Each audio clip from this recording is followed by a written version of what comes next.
Hello गाइजहरु, finally आज चाहिँ म चाहिँ गितामोर भाटपट्टि नि बाटो फर्किँदैछु रुम जान लागेको हैन। यहाँ बाटोमा चाहिँ ट्रक फसेछ के।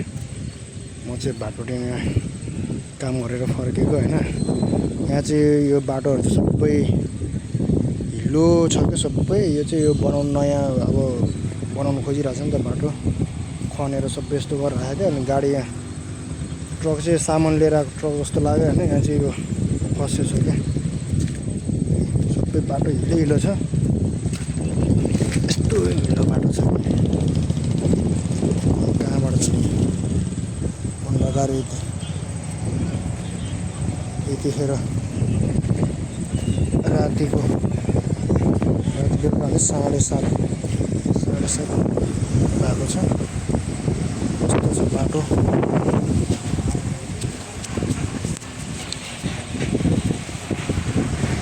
बाटो यस्तो छ कसरी फसेको छ कहाँ लिएर हाल्छ त्यो यस्तो माने कस्तो हालेको त मान्छे बनाउनु गरेन। अनि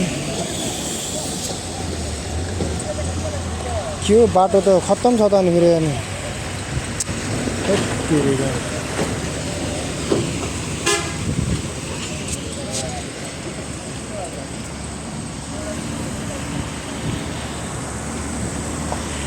कहाँबाट जानु त फेरि यहाँ गर्सी गर्दैन हौ।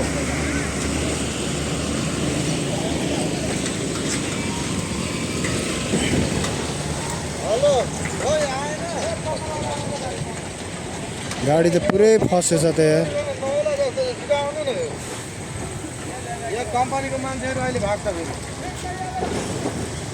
गाडी त खतरा गडेछ त यार। आमा हो माल लिएर गाडीलाई है यतैबाट आएको। पानी पर्यो नि त नि फेरि अनि फेरि यो बेला फेरि सबै खनेर खत्तम गरिदियो अनि हेत्तेरिका। अनि यता पछाडि जग्गा त आधी गइसक्यो अनि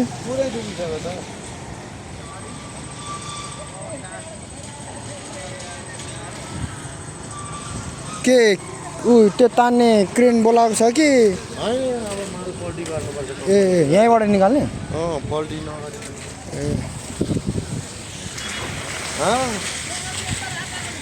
यो हुँदैन अब कुनै उपाय छैन कि हो बुझ्नु होइन।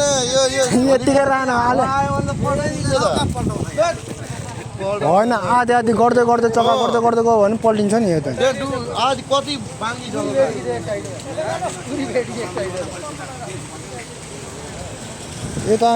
यता अनि पुरै गइसकेको छ। अनि यस्तो डेन्जर भएर बसिरहेको नि गाडी चक्कै आधी गडिसकेको छ नि। यत्रो चक्का गडिसकेको छ अनि कहाँबाट हुन्छ नि त।